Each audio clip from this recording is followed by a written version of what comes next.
Hello YouTube, this is Morgan Airspeed Prime here with my next The Promised Neverland anime review. My last anime review for The Promised Neverland, because Season 2, Episode 11, which is what this episode was the series finale. There was maybe a slight hope they'd do something and end something, but no, this was just the ending. They somehow managed to, in 11 episodes, rush from the completion of the first arc all the way to the end of the series. Baffling. Absolutely baffling.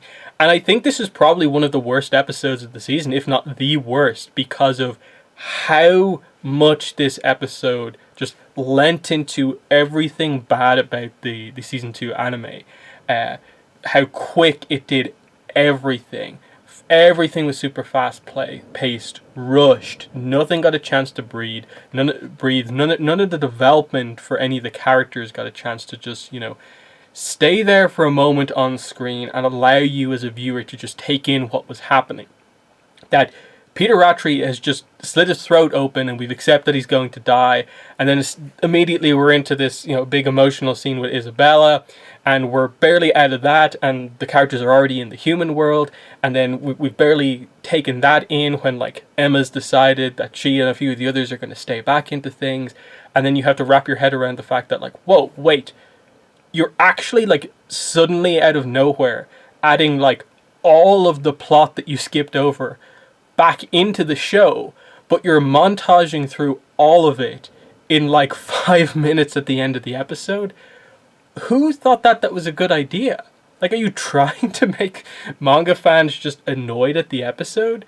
There was I would have loved to have had recorded my live reaction to this episode in reflection, because you should have seen me when they showed the screenshot that I use in the thumbnail here with Emma having the promise meeting with the One.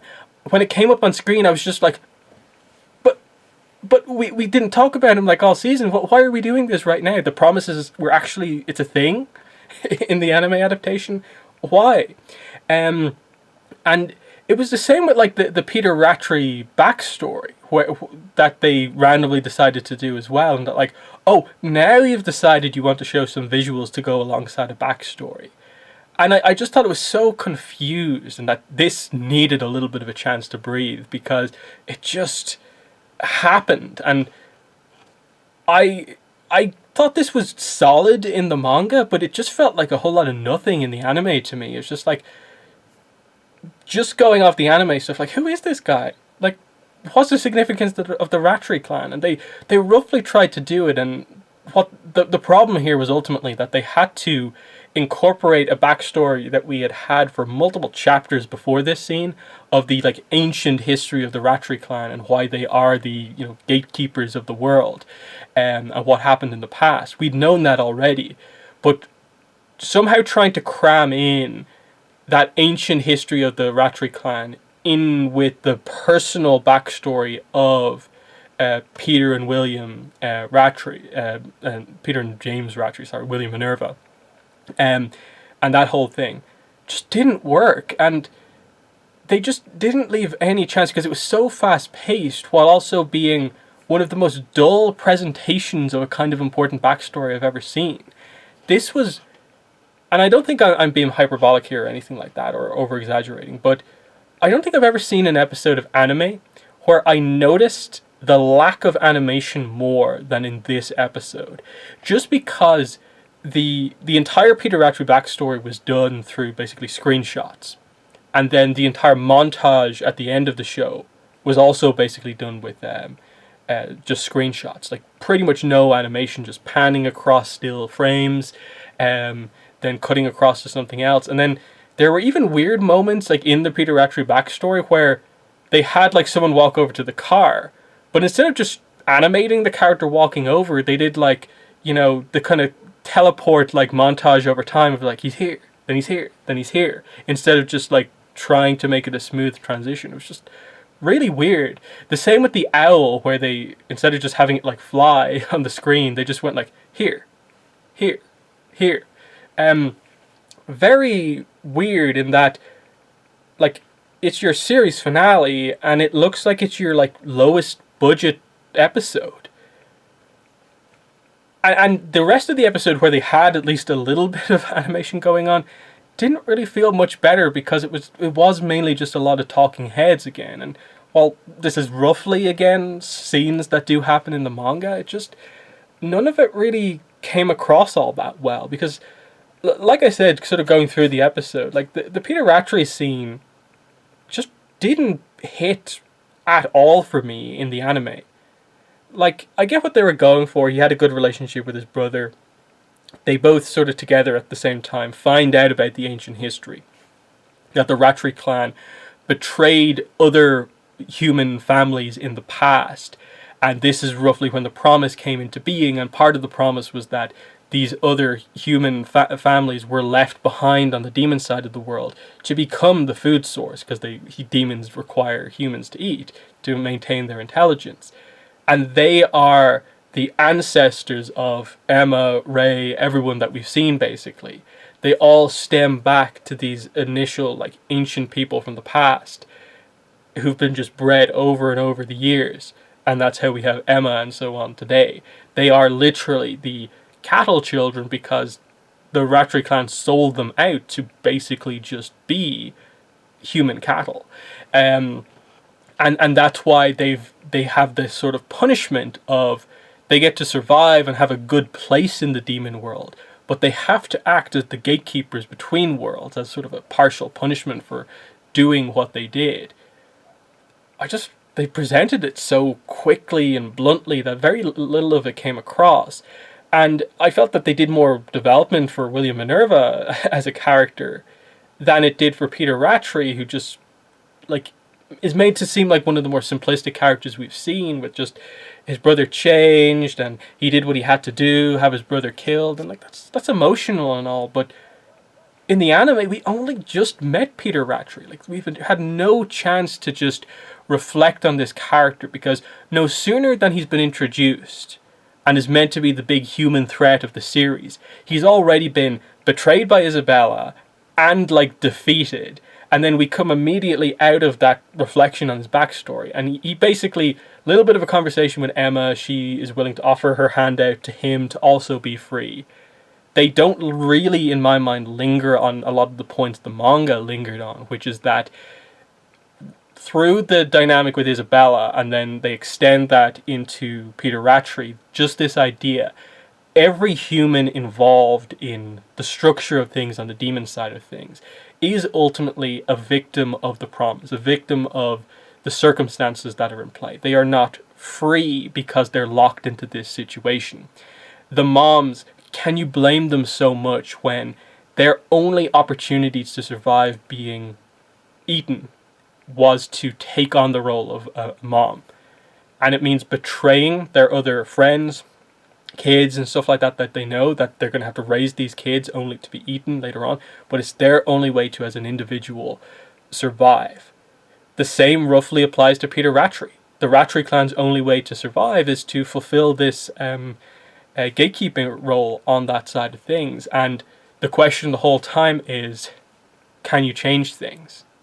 And for so many of them, the answer is no, this is the only option I had, which is why Emma is actually so significant, in that she was offered the role of a mother by Isabella back in the season 1, but refused it, and actually worked with everyone to escape and change things. And that's the significance of Emma, why she's our main character and so on. I felt they didn't hit any of those points in this situation, and Peter Ratri was basically just okay, bad guy, here's his backstory, here's all this bad stuff he's done, he's going to kill himself in response to this because he's been defeated. Okay, move on. Isabella now. Let's focus on this. We're going to go to the human world, and Isabella and the other moms feel that they can't go with the kids because they have to sort of take this as punishment for what they put the kids through. You know, it seems reasonable. Again, it depends on where you lie on how sympathetic or not you are towards the mothers. I, based on the backstory that we saw, of course, am quite sympathetic towards it. I think they really, in the manga, hit that point home well. That Emma and a lot of the others are understanding of, you only tried to survive. There was no way for you to get out of this situation. You did what you had to do. But hitting the point that the kids still see them as their mother. And it's an emotional moment. They don't go for what the manga does, which is that Isabella is actually like killed in the middle of all of this, and she gets like final words to the kids. She has a little bit of a conversation with Ray, of course, who's her like actual son. They still have him say something, but they don't bring up the fact that there's that awareness of everyone that Ray is Isabella's actual son. But just the point that no, we still care about you. You raised us all this time, and now you've basically redeemed yourself by helping us in this final moment. Given how little setup there was, that change I don't mind too much, because Isabella has had like 4 scenes in the entirety of this season since season 1. That I ultimately liked the way that they did the death of Isabella as sort of her redeeming herself in the end, but she's killed, saving some of the kids, is not able to go with them. It's the one final sort of like tragic death right before the end. I think that it works, but they didn't have the time to do that here, so I actually sort of respect the idea that they didn't go for it, even though it's not manga accurate that happens. There is no way to, I think, do the setup well enough for that. But again, they didn't have any of the build up towards the Isabella stuff. It just, like I said in the last episode review, it just happened. And the same thing sort of here. It's just, this is what needs to happen. Emma says something to get us to that point, and it just happens. And we basically activate the lever, go through into the human world, but here's where things properly change. This is where they really go down a sort of different path here, which is that everyone else goes into the human world, but Emma, Norman, Ray, and Norman's crew, Zazie, Barbara, and so on, they decide to stay back because out of nowhere they've suddenly decided that, oh yeah, wait, there's all this other stuff in the demon world that we haven't brought up like at all, that we actually have to cover, because it would make no sense for us to leave this place that we actually care about now to a certain degree in chaos, because they haven't brought up the nobles really at all outside of like one line, and addressed the true problem of this. And this was another one of my situations where the reaction I had to seeing Emma make the promise with the one was like when they suddenly cut to a scene with the queen and the noble families. I'm also kind of like, are you serious? After all of these episodes, when you could have shown them as the actual villains of the series, these are the people who've been keeping the farms going to control the normal citizens of the demon world. These are the people who perpetuate this, who really, only see the children as food, the people who are actually the problem in the world, in the series, with the demon side of the world. And literally, it's one scene for like 5-10 seconds on screen. Averk, we've had at least 1 or 2 scenes prior to this, but the other clans like the Pupos and all this sort of stuff, nothing. And then the queen, I thought it was just like, maybe I was watching it in a small enough window that like it didn't come across clear enough, but she was so far in the back of the scene, I had to re-watch it to even understand that the queen is sitting in a chair right there. When I watched it the first time, I thought the chair was facing the other way and that we were only seeing like her back and stuff like that. But then I realized that like, no, her design is just really weird, and because we've never seen it before, it doesn't come across all that well, because her head is so kind of like long and tall. It just blends in with the background because you don't know what she looks like unless you've seen her design before. But it was a complete non-event of a scene, basically just to establish like, oh yeah, we haven't actually addressed the root cause of the problems in the demon world. We should do that. How many minutes are left in the episode? Oh, 4 minutes left. Let's solve it all. And we go into this montage that is just laughable, because they combine what is basically the montage that we do get in the manga of basically showing the kids in the human world, their sort of happy endings of like getting to go to school, some of the mothers having kids of their own and having families now and stuff like that.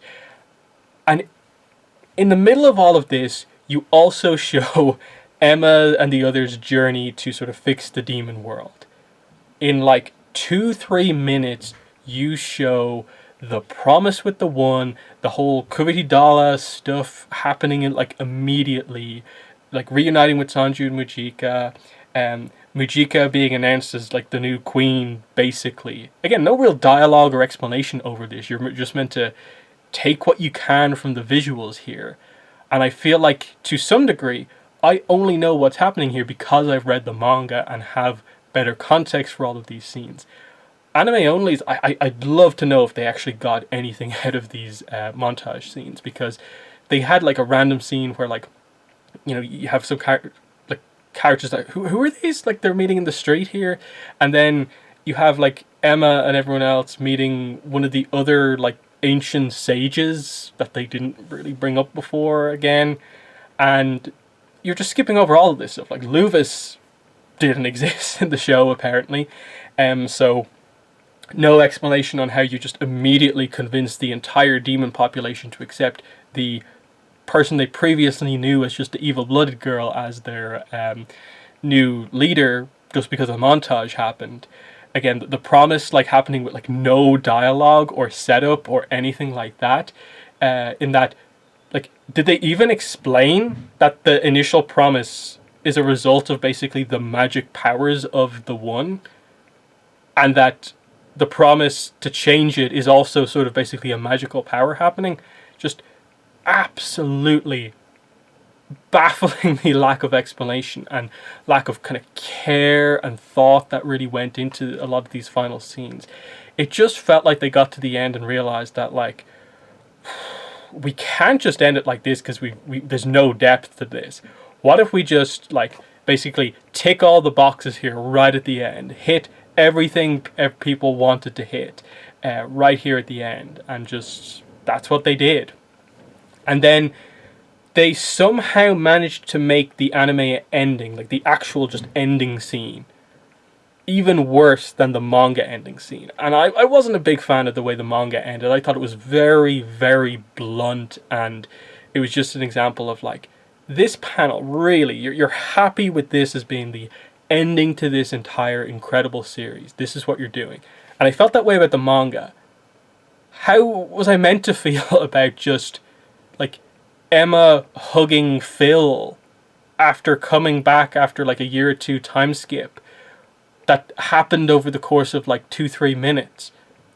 What emotion was I meant to have? Because minutes before, she was just saying goodbye to him, and now she's basically just having the same one in reverse, and like nothing happened. Like, okay, time passed, I get what you're trying to do here, but it just didn't work.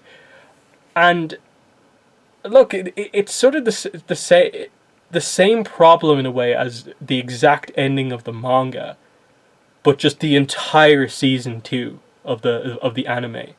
That's what's happened here. That the manga to me only goes wrong right towards the very end, and it feels sort of rushed, and they bring up a few plot points and have to resolve them very quickly. This entire season was just speed running every plot point they could, or skipping over what they could, and they couldn't save it like at all. And I think it's just crazy how they just did the ending like this, and just no care whatsoever for people really didn't like the ending of the manga, and there was no effort made whatsoever to really change that for the most part. Like, look, they left out the whole the sort of negative aspect of the promise, the reward offered to the one, which was that Emma loses her memories of everything, and they have to find her in the end, and it's this kind of restart with Emma. The kind of weird plot point they didn't announce.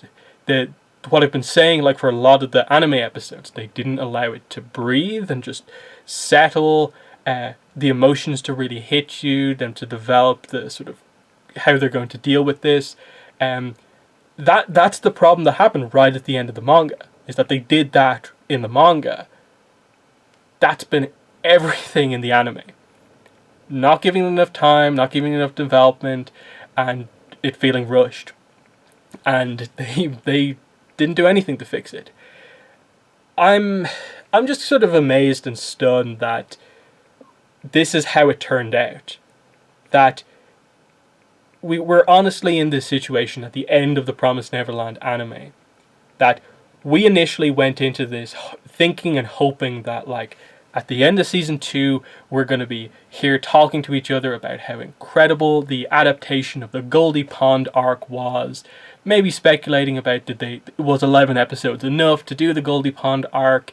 It might have felt a little bit rushed, but seeing Luvis was great. Seeing the big fight with him, the Yugo scenes were fantastic in the shelter. Lucas, all the other kids, really, really cool stuff. It's absolutely unbelievable to me that we're here talking about season 2 having covered the entirety of the rest of the series, and the anime is now over, done with. There's no season 3, it's just over, and it was terrible. I'm stunned, because I did honestly go in with the hope that, like, okay, manga's over, the anime can fix the ending when it gets there. No, not at all. The anime couldn't do anything. The anime was worse somehow. So, just still in complete shock after that episode. Just like, I think I've been pretty fair on the Promised Neverland season 2 for the most part. I was keeping up the positivity in the early episodes when I still felt like, okay, they'll transition, they'll move it around, but they're still going to adapt it accurately. And then when it became clear they weren't doing that, I kind of switched and was like, okay, look, they're doing what they can here. Some of the scenes are decent, some of the scenes aren't so decent. Pacing obviously is a problem, but it's fine, but it's not like absolutely terrible. But the only thing I could really think of coming out of this episode was just like that was a joke of an episode, like, honestly. Just the fact that most of it was kind of slideshow-like. There wasn't really a lot of animation actually in an episode of anime. The fact that, like, right at the end here, you basically did sort of flashback-style montages through, like, all of the major plot points that you skipped over nearly, and nothing hit. Nothing hit at all, really. In that even the stuff they were trying to make feel important, that is meant to be the main emotional theme of the ending of The Promised Neverland, which is just the theme of family. This family that we saw start in Gracefield House, and we saw the, how perfect, ideal everything is, and then the twist at the end of the first episode or first chapter that it's all a lie. It seems happy, but stuff will change. And the ending is meant to be this same family finds happiness and it's real, and they're still together after everything that's happened. They didn't even linger on that. They didn't even in any way manage to get that idea across. In the same way that the whole Isabella stuff, like, they tried to play, quite heavily with the idea of, like, Isabella being emotional about the kids accepting her again. But the fact that they didn't go into any of the themes of, like, what the situation was like from the mom's perspective, and how they understand that, or how Emma, part of how she's able to reach her hand out to Peter Ratri, even though he and his clan are kind of responsible for so much of this ultimately. Why she's able to reach her hand out to him is because she can see that he also is not free in this situation. It seems like he's free because the demons won't, like, go after him because of the clan he's from. But he's also trapped in the same situation, trying to survive, doing everything he can desperately to survive, which is, in the mom's case, to become a mom. And then if you're a mom, the only real way to survive beyond that is to become the grandma. The same with Peter Ratri. The only way to survive is to just do what's expected of the Ratri clan, which is to fulfill the promise from the demon side of the world. They didn't hit that point, and that's been season 2 in a nutshell. They ended up bringing up a decent amount of the plot points, but none of them got development. None of them got the time or attention that was needed. And I think that a big example of that was probably that mass production farms in this episode. Norman randomly decides to also mention that, oh yeah, there's also this problem that we need to deal with as well. We can't just leave and have it all end like it is now, because we have to deal with the fact that there are kids that we haven't encountered across the demon world who we also have to save, including all these other mass production farms we've had no contact with. But the problem is, like, you didn't explain mass production farms. Something that was meant to be explained all the way back in the Sanju and Mujika an initial meeting, like back in like episode 3 or 4. It should have been there, but you didn't, and you ignored that. And you didn't even... Did they even mention the name of any of the other actual farms this season? Like, was the name Goldie Pond even mentioned? I don't think it was. Just so much of that. I think they really missed out. And like, it's one thing where like they missed out saying like Aishi's backstory, which I actually really, really liked. But it's a relatively small thing. In adaptation, you might have understand why they didn't have time to do that. But the fact like you miss out on this major lore, origin story, backstory of the original Promise and how it happened, like actually introducing us to all the characters, not just having it be the sort of backstory within a backstory for Peter Ratri, and just, okay, we can't have Peter Ratri and William Minerva's backstory unless we mention this to some degree. So let's just quickly throw in some references to like ancient people. No clear-cut information. Like, that was this season all over. And the reason I chose what I chose as the thumbnail is because that to me that's the Promised Neverland season 2. That this major thing where, like, what was it, like 40 chapters or something like that we were looking for. When is the promise going to happen? When is Emma going to meet the one? And it was a major part of speculation in the final parts of the series. And we finally got it, and I was like, cool. It's 3 seconds. 3 seconds screen, just that one image on screen for about 3 seconds. That is its involvement in the entirety of the anime. That's the Promised Neverland Season 2 in a nutshell. Just amazing. So, yeah, I don't know. I might do another video, maybe discussing the series as a whole. But I almost feel like I did cover everything here. So let me know if you'd like to see the sort of final thoughts on the Promised Neverland Season 2 video, or if you're happy with what I've done here, just covering this final episode in a little bit of a longer video. So yeah, other than that, I guess we'll turn things over to you. How did you feel about the series finale of The Promised Neverland here, Season 2, Episode 11?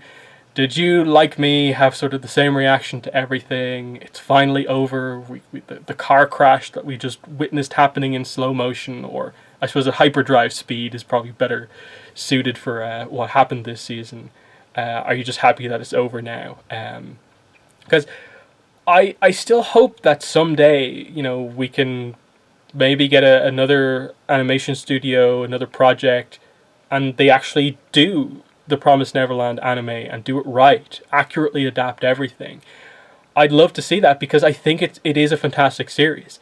As much as I have some problems with the ending of the manga, and of course this anime was not great in the end, Season 2, I still think there's so much potential in the story of the Promised Neverland. And it's, just the manga, I have some of the, volumes like right here next to me. It's still a very important series to me. And I hate that I have to come on video here and just really rip apart this final episode, but it really wasn't very good.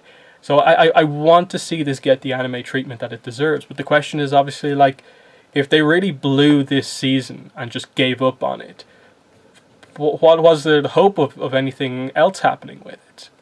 Who knows? I think there's some sort of a live action thing happening. It might have already happened. I don't really know. Maybe that will spur some more interest in terms of a proper anime adaptation, but who knows?